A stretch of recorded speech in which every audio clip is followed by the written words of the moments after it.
السلام علیکم ورحمۃ اللہ وبرکاتہ۔ محترم ناظرین کرام، آج 21 نومبر 2024 بروز جمعرات ہے۔ اس ویڈیو میں دو خبروں سے ہم آپ کو آگاہ کرنے والے ہیں۔ نمبر 1، دارالعلوم دیوبند سے ایک بہت افسوسناک خبر۔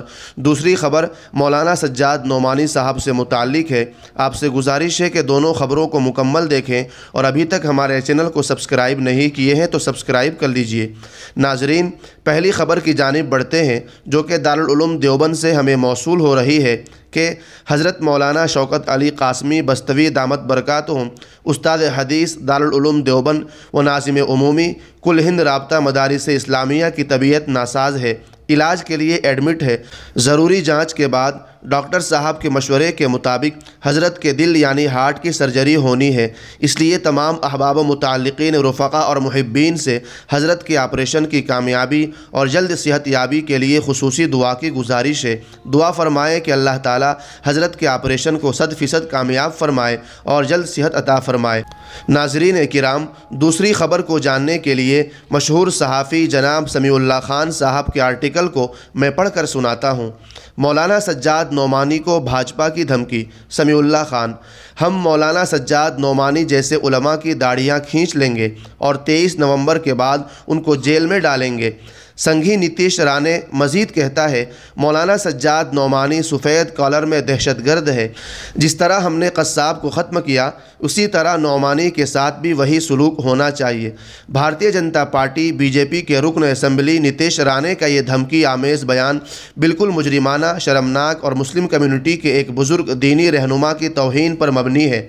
مولانا سجاد نعمانی نے صرف اپنے جمہوری حقوق کی پریکٹس کی ہے اور اپنی کمیونٹی کو مہاراشٹر میں MVA کے سیکولر اتحاد کے حق میں ووٹ دینے کی رہنمائی کی ہے، اور اس کے بدلے انہیں ایسی دھمکیاں دی جا رہی ہے۔ کیا اس ملک میں مسلمانوں کے لیے اب جمہوریت اور جمہوری حقوق بھی خواب و خیال بن چکے ہیں؟ آخر بھارتیہ جنتا پارٹی مولانا سجاد نعمانی کی اپیل پر اتنی زیادہ چی بجی کیوں ہے؟ بھاجپا جس انداز میں مولانا سجاد نعمانی پر حملے اور گرفتاری کی باتیں کر رہی ہے، وہ تشویشناک ہے، اور یہ دادا گیری مکمل طور پر ناقابل قبول اور شدت پسندی کی علامت ہے۔ مہاراشٹر میں ہر کمیونٹی کے دینی رہنماؤں کی عزت کی ثقافت ہے، لیکن لگتا ہے کہ بی جے پی اب اس ثقافت کو تباہ کرنا چاہتی ہے اور ریاست میں نفرت اور فسادات کا ماحول قائم کرنا چاہتی ہے۔ بھاجپا اور سنگھ یہ چاہتے ہیں کہ مسلمان صرف مظلوم نہ ہو بلکہ خاموشی سے غلام بن کر رہے، آزاد قوموں کی طرح نہ تو جمہوریت میں پریکٹس نہ ہی اقتدار میں حصے داری کی کوشش کرے۔ ہم بزرگ اسلامی اسکالر اور مسلمانوں میں ایک روحانی رہنما کی حیثیت سے متعارف مولانا سجاد نعمانی کے خلاف اس طرح کی دھمکیوں اور توہین پر خاموش نہیں رہیں گے۔ ہم اس موقع پر مولانا نعمانی کے ساتھ ہیں۔ میں ان مکروہ ریشہ دیوانیوں کو صرف مولانا نعمانی پر حملے یا ان کو خاموش کرانے کی کوشش کے طور پر نہیں دیکھ رہا ہوں، بلکہ یہ مجھے اور ہر متحرک و سرگرم مسلمان کو خاموش کرانے کی کوشش ہے۔ یہ مسلمانوں میں علماء کے اثر کو کمزور کرنے کی کوشش ہے۔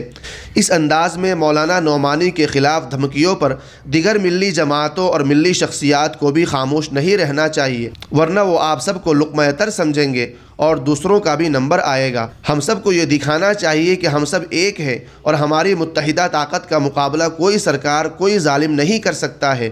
میں بزدل اور بے شرم بھاجپا سے کہتا ہوں کہ وہ اپنی روایتی مکاری نہ کرے، سنگی برہمن بزدلوں کی طرح رونا دھونا بند کرے اور مردوں کی طرح جمہوریت کے میدان میں لڑے۔ ہم نتیش رانے کی گرفتاری کا مطالبہ کرتے ہیں۔ تو دوستو، آپ نے پوری خبر کو سن لیا ہے۔ آپ اس سے متعلق کیا رائے رکھتے ہیں؟ کمنٹ باکس میں اپنی رائے کا اظہار ضرور کیجیے۔ شکریہ۔ السلام علیکم ورحمۃ اللہ وبرکاتہ۔